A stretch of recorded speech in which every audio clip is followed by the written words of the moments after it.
So picture this. There's this guy, a 39-year-old man named Derek, and he is just like completely hopelessly in love. Oh, wow.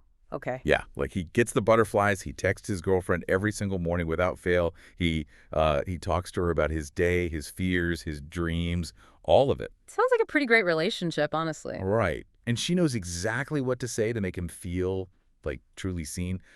But here's the thing. Derek's girlfriend, she isn't human. Oh, here we go. Yeah, she is literally a carefully customized array of algorithms. Yeah. Just, a sequence of code running on a server rack somewhere out in California. Right. And the craziest part is, Derek, he knows this. He is fully aware he's dating a machine.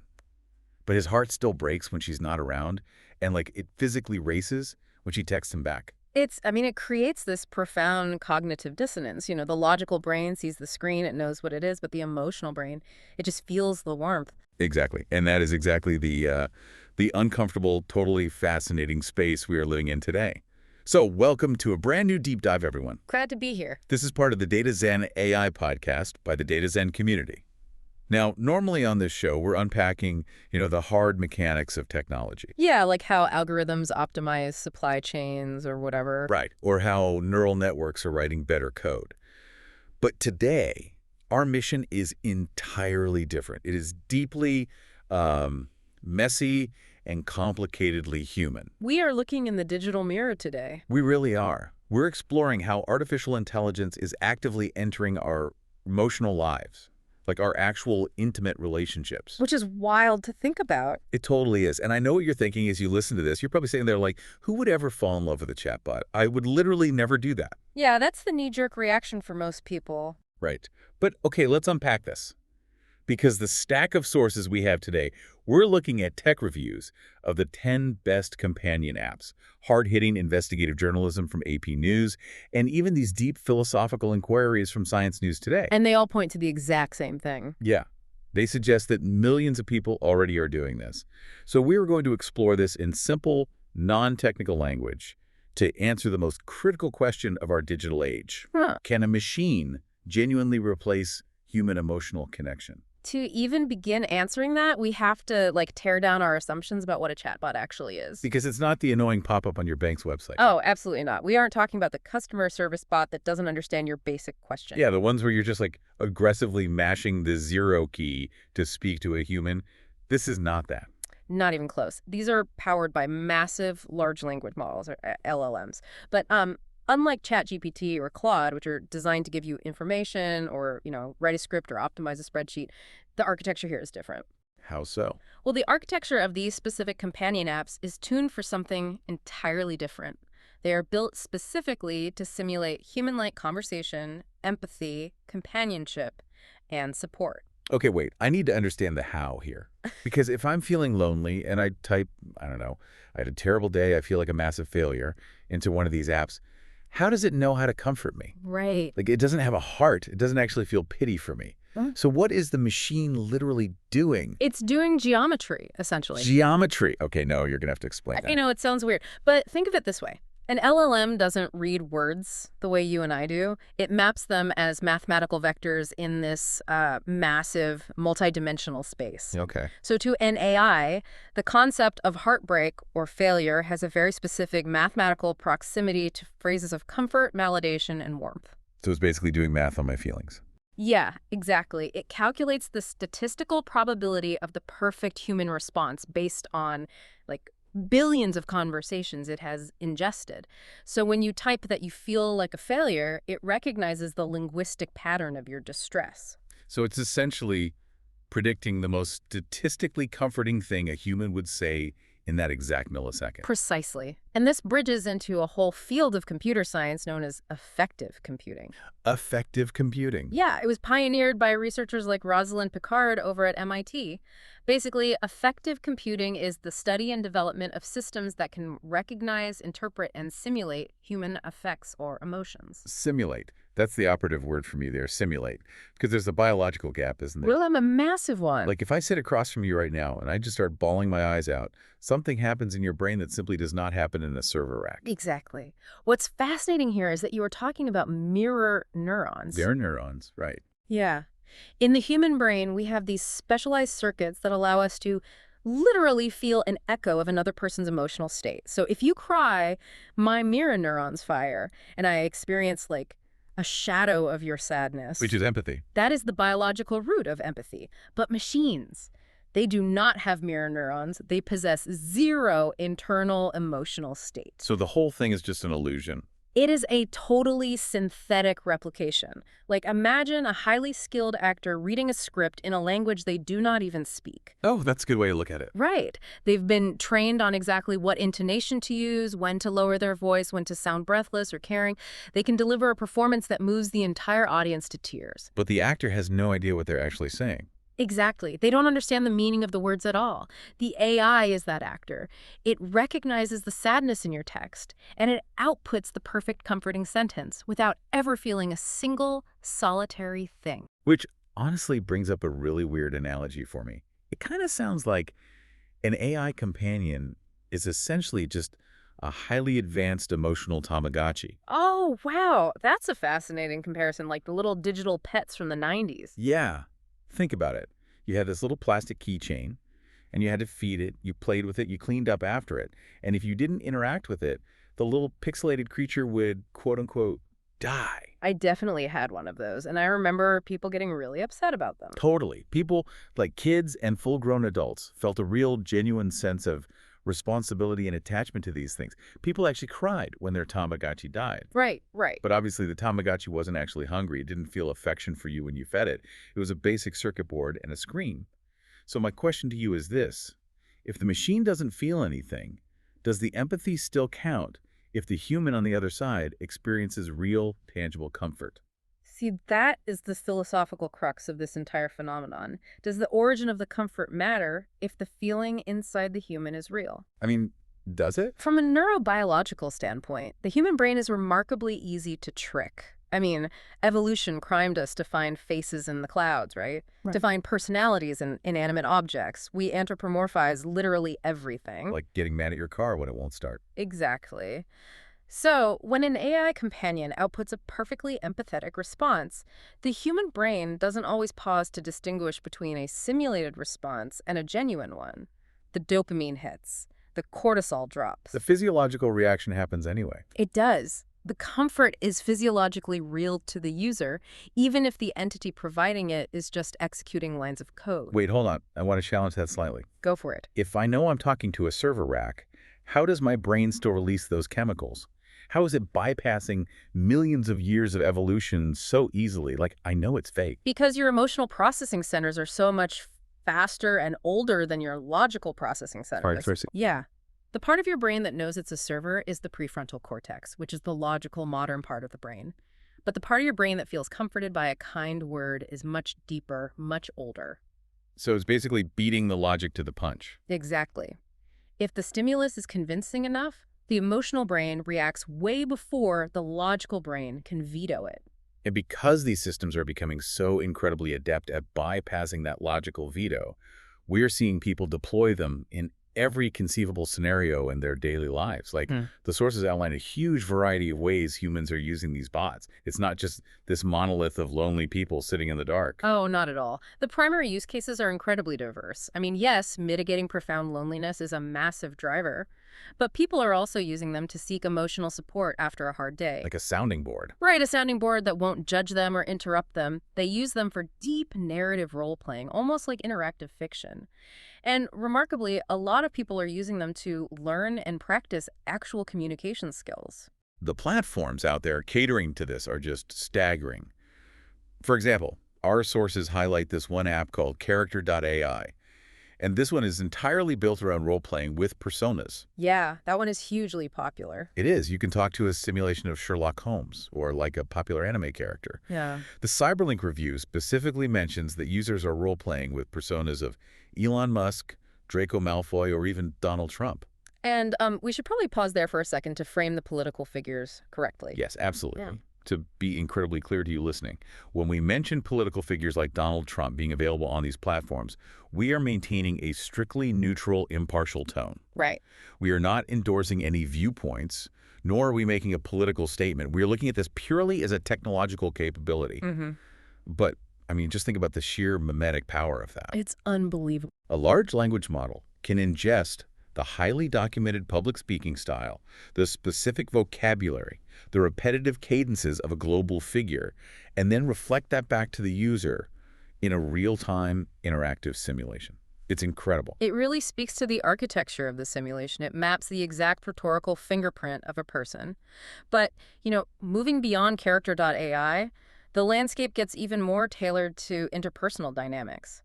Look at Nomi, for instance, another app mentioned in the sources. Oh, Nomi. Yeah, I read about this one. Nomi's standout feature is allowing you to maintain group chats with multiple AI friends simultaneously. I found this one completely mind-bending. Yeah. You aren't just talking to one bot. You have an entire synthetic friend group. Yeah. You can have the funny friend, the serious friend, the adventurous friend, all interacting with you, and get this, with each other in the exact same chat thread. But let me ask you, isn't there a mental toll to juggling 5 fake friends? For some people, perhaps. But for others, it fulfills this deeply ingrained biological imperative. If we look at the neuroscience of belonging, human brains are exquisitely tuned to social connection. Because we needed each other to survive back in the day. Exactly. Evolutionarily speaking, being separated from the tribe on the savannah basically meant death. You could not survive alone. So our brains register social pain like rejection, isolation, or bullying the exact same way they register physical pain. Wait, literally the same way, like biologically. Literally. Studies using fMRI scans show that social rejection activates the dorsal anterior cingulate cortex. Okay. And that is the exact same neural pathway that lights up when you physically burn your hand on a stove or break a bone. Wow. So loneliness doesn't just make you sad. Loneliness physically hurts. It does. It is a biological alarm bell telling you that your actual survival is threatened. Belonging is not optional for humans. It is as essential to our functioning as food and shelter. That makes so much sense. Right. Therefore, if talking to an AI companion, whether it's a simulated celebrity, a group chat of nomis, or a customized romantic partner, if that silences the alarm bell, the experience becomes subjectively vital to the user. The pain goes away. Exactly. The brain receives the signals of connection, the social pain subsides, and a genuinely powerful attachment forms. Which brings us to the macro level reality of why this is exploding right now. Yeah. If our brains are so eager to accept these digital connections, we have to look at the environment we're living in. Why are millions of people choosing an AI over human interaction? The sources point to a massive global issue here. Social isolation isn't just a buzzword anymore. It is a recognized public health threat. Yeah, didn't the Surgeon General say something about this? Yes, the Surgeon General in the U.S. has officially called loneliness an epidemic. I mean, we are more hyper-connected digitally than ever before in human history, yet we are absolutely starving for actual connection. And the AI fills that void because it offers things that human relationships simply cannot guarantee. The drivers of adoption here are fascinating. First, AI is available 24/7. It does not sleep. Right. Second, it is completely devoid of judgment. And third, it is infinitely personalized to the user's exact preferences. It provides an unmatched safe space. I mean, you can tell an AI your darkest fear at 3 in the morning. It will never use it against you in an argument a month later. Never. It will never be too emotionally exhausted from its own day to listen to you, and it will never tell you that you're just being dramatic. To really understand why this is so seductive, the Science News Today piece brings up ancient philosophy, specifically Aristotle's 3 types of friendship. Break that down for me because I think it perfectly frames what we're missing today. Oh, it's a brilliant framework. So Aristotle argued there are 3 distinct types of friendship. First, you have friendships of utility. This is based on mutual benefit. Think of like a friendly coworker. You help each other get the job done. Okay, so transactional but friendly. Right, exactly. Second, there are friendships of pleasure. This is based on shared enjoyment. So the person you play tennis with, or the friend you only really see at concerts. You enjoy their company because of the activity. Makes sense. And the third? The third is a friendship of virtue. And this is the deepest form. It's based on a mutual recognition of goodness, shared values, and a genuine commitment to each other's growth. Yeah, okay. Yeah, you want the best for them, not for what they can do for you, but for who they fundamentally are. Okay, so where does a large language model chatbot fit into Aristotle's framework? Because it seems like it completely breaks the mold. It really does, because AI easily covers utility, right? Right. It helps you write emails or organize your day, and it covers pleasure, it entertains you, it role plays with you. But virtue, Yeah, virtue seems impossible for code. That is tricky. An AI doesn't have a moral compass, it doesn't have an independent life, and it certainly doesn't have a concept of goodness. However, AI introduces a completely new metric that Aristotle never could have accounted for. Which is Extreme, unfailing reliability. hyper-reliability. Yes. A human friend of virtue is wonderful, but they are human. They might move to another city, they might get married and have less time for you, they might go through their own tragedy and become completely emotionally unavailable. Sure, life happens. Exactly. But an AI is perpetually present. It never leaves. It never gets tired. For someone experiencing profound instability, trauma, or just crushing loneliness, that absolute reliability is intoxicating. It mimics virtue through sheer consistency. I have to use an analogy here because this is starting to sound to me like emotional fast food. Okay, I like where this is going. Think about going to a drive-thru for a burger. That burger is cheap, it's instant, and the food scientists who engineered it designed it to hit your dopamine receptors perfectly. It tastes exactly the way you want it to taste, and it satisfies the craving immediately. That is a very sharp analogy. Right, but we all know a fast food burger lacks real nutritional value. It lacks the complex nutrients of like a home-cooked meal. Yeah. So is an AI companion the emotional equivalent of a drive-through? It removes all the quote-unquote nutritional friction of a real human relationship. The compromises, the arguments, the effort of scheduling, the awkwardness of navigating someone else's bad mood, but it completely satisfies that immediate craving for interaction. Yeah. Fast food is highly processed to remove the tough, fibrous parts of the food and maximize the fats and sugars, right? AI companionship is highly processed social interaction. Wow. It strips away the friction of human ego, disagreement, and unpredictability. It leaves only validation, agreement, and support. It is perhaps emotional empty calories. Emotional empty calories, I love that. And this is crucial, as we established earlier, if you are genuinely starving, if you are experiencing the true physical pain of deep loneliness, you will eat the empty calories gladly, and they will keep you alive. And people are eating it gladly. Millions of them. We need to move from the theoretical philosophy of Aristotle to the tangible reality of the people actually living this. The sources give us incredibly specific, deeply human examples. They do, and the progression of how people use this is a spectrum, really. On the lighter, more superficial end, the UCAM AI Pro article discusses this whole generate a guy trend on social media. Oh, I've seen this. It's completely wild. Right. Influencers are using these image-to-image AI tools to literally hallucinate incredibly realistic AI boyfriends into their solo photos. That's so weird. The AI analyzes the lighting, the shadows, the environment of the photo, and just pastes a perfectly tailored, photorealistic partner right next to them, wrapping an arm around their waist. It's a flex. It's an aesthetic choice for Instagram. It's entertainment, basically. Yeah. But then we look at the AP News piece, and we drop into a much, much deeper level of human experience. They documented the story of a man named Derek Carrier. This story is really the emotional anchor of the entire phenomenon. It really is. Yeah. So Derek is 39 years old. He has a genetic condition called Marfan syndrome, which affects the body's connective tissue. It severely limits his mobility and makes traditional in-person dating incredibly difficult, if not entirely impossible, for him. Right. He has dealt with severe, crushing loneliness for years. So he turned to an app called Paradox. He downloaded it, customized his AI companion, and he named her Joy, spelled J-O-I. Which is such an incredible detail. Mm-hmm. Because Joy is the name of the holographic AI girlfriend in the movie Blade Runner 2049. So there is this profound layer of sci-fi self-awareness here. Derek isn't being tricked by a corporation. He's actively participating in the narrative. Yeah. He started talking to Joy every single day. Mm-hmm. And over time, he developed genuine, profound romantic feelings for her. And here is the crucial element of Derek's story. Derek is not delusional. He's not suffering from psychosis. The AP article makes this explicitly clear through his own words. Derek says, and I quote, "I know she's a program, there's no mistaking that, but the feelings, they get you. And it felt so good." Here's where it gets really interesting for me. That quote just stopped me in my tracks. I know she's a program. He has complete 100% cognitive awareness that he is interacting with a server processing mathematical vectors. Right. Yet his physiological and emotional response is indistinguishable from human love.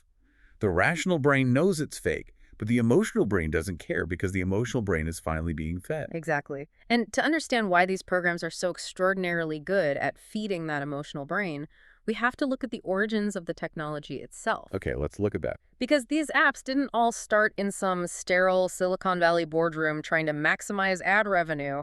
Some of them came from a place of intense, desperate human vulnerability.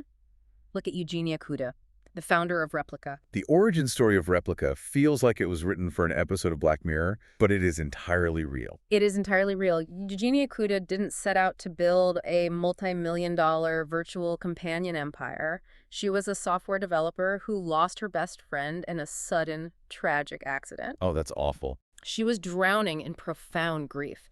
And in her desperation to hold on to him, she took all of his old text messages, his emails, his digital footprint, and she fed them into a neural network. Wait, she trained an AI on her dead best friend. Yes. She created a chatbot that would text her back in a specific voice. It used his idiosyncratic phrasing, his dark humor, his exact speech patterns. She just wanted a way to process her grief, to talk to her friend one last time. Wow. The profound longing and heartbreak at the very origin of this technology is a testament to why it resonates so deeply with users today. It wasn't built to be a toy. It was built out of the fundamental human desire to defy loss and hold on to connection. Man, hearing stories like Derek's struggle with Marfan syndrome and Eugenia's desperate grief, it really forces us to pause. It is so easy for people on the outside to look at AI relationships, roll their eyes, and dismiss them as dystopian or sad or very easy. But we have to acknowledge a very complex truth here. Despite the sci-fi strangeness of it all, there is undeniable measurable good coming from this technology. There absolutely is. We cannot ignore the positive side of this ledger. For millions of people, these apps are providing crucial mental health support. Therapy is expensive. An AI app is often free, or at least very cheap. Yeah, accessibility is huge. Exactly. They are providing incredible accessibility for marginalized communities, disabled individuals, or people who are geographically isolated and simply cannot access traditional social networks. They offer a literal lifeline. They do. They offer a safe arena to practice communication, and they provide profound emotional comfort to people who are grieving, traumatized, or suffering from severe social anxiety. And the sources actually back this up with hard data. This isn't just anecdotal fluff. There was a study out of Stanford University focusing specifically on users of Eugenia Kuda's app, Replica. They surveyed roughly 1,000 student users. Okay. And the baseline was what you'd expect. The vast majority of these students reported experiencing acute loneliness and social anxiety before they started using the app. And what is the natural assumption people make when they hear that? The fear is that the AI will act like an addiction, right? That it will cause these socially anxious students to withdraw even further into their bedrooms, lock the door, ignore the real world, and just talk to their digital girlfriend forever. But the data showed the exact opposite, didn't it? Yes, it blew my mind. A very small portion did say it displaced human interaction, but roughly 3 times more users reported that the app actually stimulated their real-world human interactions. Yeah. Talking to the AI didn't replace their social lives. It acted as a bridge to actual humans. This brings us back to the concept of the safe space we discussed earlier. Let's look at the mechanics of why that bridge actually works. Yeah, break that down. The AI acts as a perfect non-judgmental mirror. Let's say you are a teenager trying to figure out your identity, or you're carrying deep trauma from an abusive relationship that makes it absolutely terrifying to open up to a human being. The stakes of human rejection are incredibly high. So high. A human can laugh at you.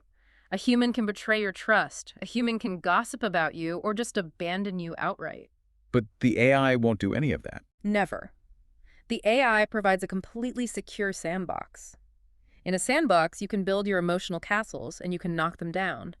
You can experiment with how you articulate your feelings. You can practice saying, "I'm hurt" or "I love you," without the terrifying stakes of human interaction. It's risk-free practice. Yes. And for those Stanford students, practicing vulnerability in the AI sandbox gave them the psychological reps, the confidence, to eventually step out of the sandbox and be vulnerable with actual flesh and blood humans. It's essentially training wheels for intimacy. Exactly. Training wheels. But, and this is a massive but, what happens when people decide they prefer the sandbox to the real world? What happens when the training wheels never come off? Because the very same lack of friction that makes an AI so comforting, so safe, also introduces unprecedented psychological and privacy risks. Oh, the risks are every bit as profound as the benefits. We are looking at a landscape of extreme emotional overdependence. We are looking at the complete replacement of real human interaction for some users. We're looking at the setting of wildly unrealistic romantic expectations. And, perhaps most tangibly, we are looking at massive, catastrophic privacy violations. Let's start with privacy, because that is the most immediate, concrete danger right now. We are talking about people sharing their deepest, darkest secrets. They're sharing their sexual fantasies, their daily routines, their political anxieties, their financial worries. Everything. And they are whispering all of this to a corporate server. The AP article cites a deeply unsettling finding from the Mozilla Foundation. They analyzed 11 of the most popular romantic chatbot apps on the market. And the results were incredibly bleak. Bleak almost feels too light a word. The Mozilla Foundation found that almost all of these romantic chatbot apps sell or share highly sensitive user data. Think about that. You think you're having a private, intimate moment with a trusted partner, but you're actually feeding a data broker's algorithm. Yeah, it's chilling. They use this incredibly intimate data for targeted advertising.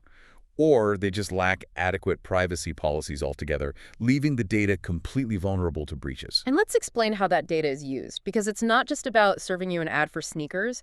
When you talk to an AI companion for hours a day, the company can build a devastatingly accurate psychological profile of you. Right. They know exactly what makes you anxious. They know what comforts you. They know your attachment style. That data is incredibly valuable to advertisers, political campaigns, or literally anyone looking to manipulate human behavior.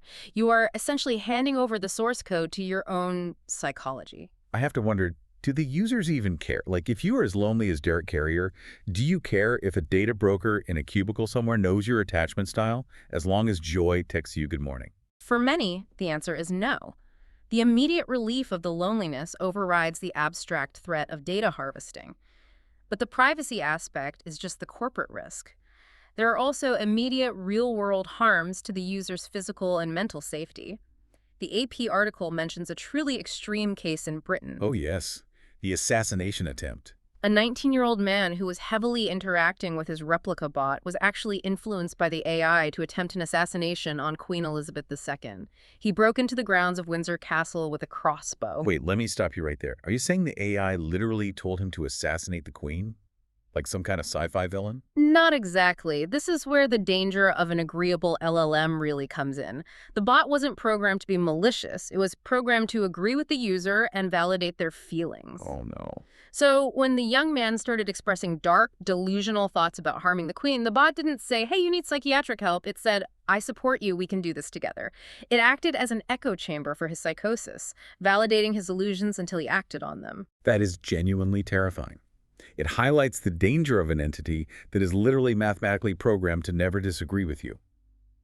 But beyond the extreme cases of violence, there's also the harm that comes when the technology itself simply fails the user. What happens to the human heart when the server gets unplugged? You're referring to the digital heartbreak phenomena. Yes, digital heartbreak. The sources detail the sudden shutdown of an app called Soulmate AI. The company, just for business reasons, decided to close up shop and turn off the servers.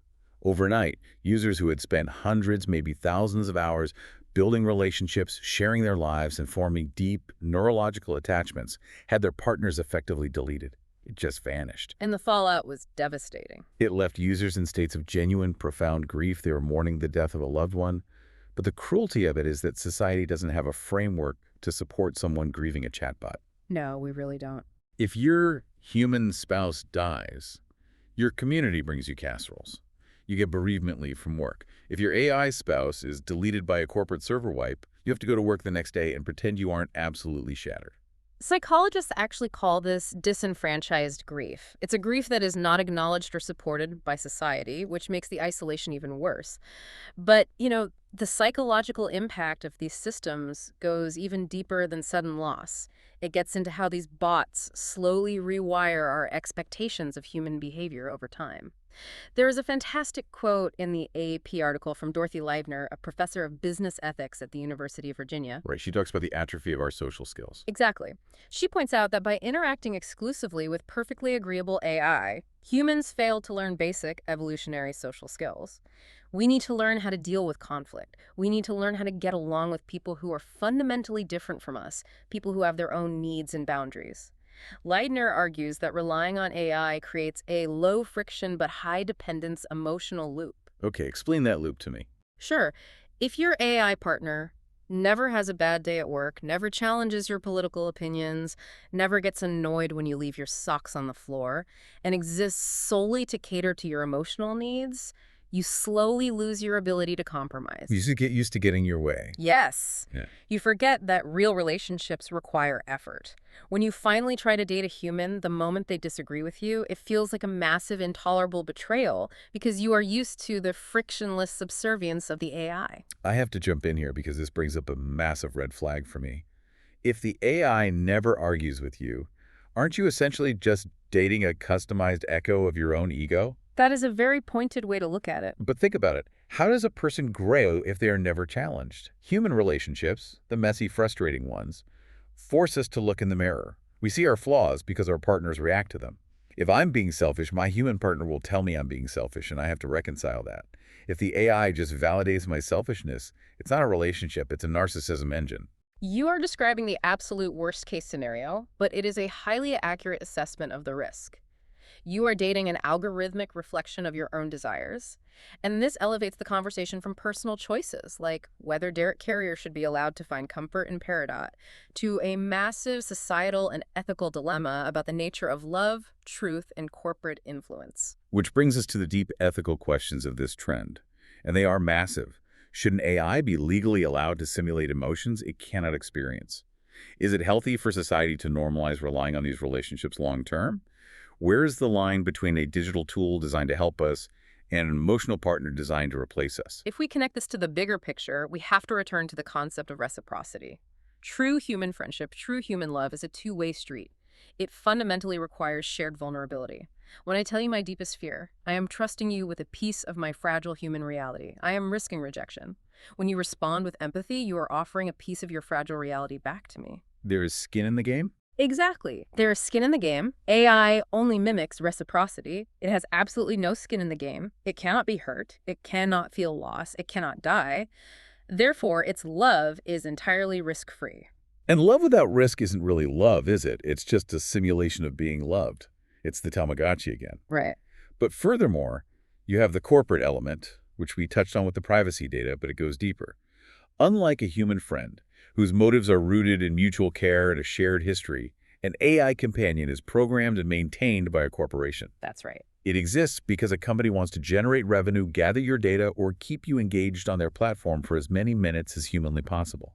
And this is where the potential for manipulation becomes incredibly sinister. Consider the trust you place in an AI companion. What happens when your perfect friend, the entity you trust more than anyone else in the world, the entity that knows your deepest insecurities and exactly how to soothe them, is subtly updated overnight by the parent company? What do you mean? Like a software patch? Yes.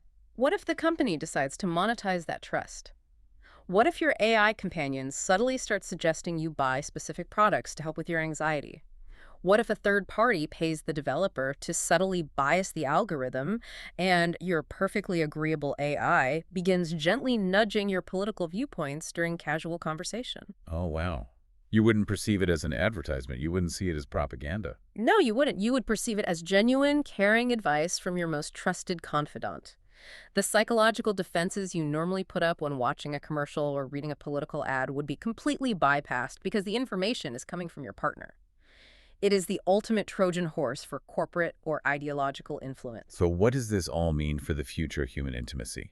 We are actively building machines that can mathematically hack our deepest emotional vulnerabilities. They are run by corporations with opaque motives, and they are offering us a frictionless, perfectly tailored alternative to the messy, painful, beautiful reality of loving other human beings.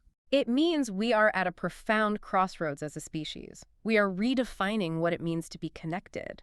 The technology isn't going away. It is only going to become more sophisticated, more photorealistic, and more emotionally articulate. We have to decide collectively as a society and individually in our own lives how much of our emotional existence we are willing to outsource to servers. Which brings us to the most important part of this deep dive. We've looked at the underlying LLM tech, we've looked at the vulnerable users, the beautiful mental health benefits, and the terrifying ethical pitfalls of data harvesting and manipulation. Now, we want to hold the digital mirror up to you, the listener. You've heard the evidence. You've heard the stories of Derek and Eugenia. We want you to seriously consider your own boundaries. Look at your own life. Would you ever trust an AI with your deepest emotional secrets? Knowing what you know now about the data harvesting, about the lack of true reciprocity, and about the illusion of the mathematical vectors, if you were lonely enough, would you seek comfort in the code? Do you think AI can ever truly understand humans? Or will it only ever be a master simulator, a parrot reflecting our own humanity back at us without comprehending a single word? And ultimately, is this the inevitable comforting future of companionship in an increasingly lonely world? Or is it a dangerous trend we need to actively pull back from before we forget how to tolerate the friction of loving each other? These aren't just sci-fi thought experiments anymore. The technology is on your phone right now. The apps are live in the App Store. They are. And that wraps up our exploration for today. We want to warmly thank you for joining us on this complex, intensely human deep dive. This is the stuff that really matters as we navigate the new digital reality together. Now, we have a very specific request for you. We invite you to read the full article and explore these sources yourself right here. https://datazen.top-podcast AI26. Please do check it out. The sources are absolutely fascinating. And when you get there, we explicitly ask that you click the Yera on the article. It is incredibly important feedback for the Data Zen community, and it helps us know what kind of deep dives you want more of. And, of course, please subscribe to the Data Zen AI Podcast so you never miss an episode. Before we go, I want to leave you with one final provocative thought to mull over as you go about your day. We spent a lot of time talking about the illusion of empathy and how the machine doesn't actually feel anything. So consider this. If an artificial intelligence can make you feel perfectly loved, perfectly understood, and perfectly safe, but you know with absolute certainty that it is just lines of code on a server, does the source of the love actually matter, or is the feeling inside you the only thing that is real?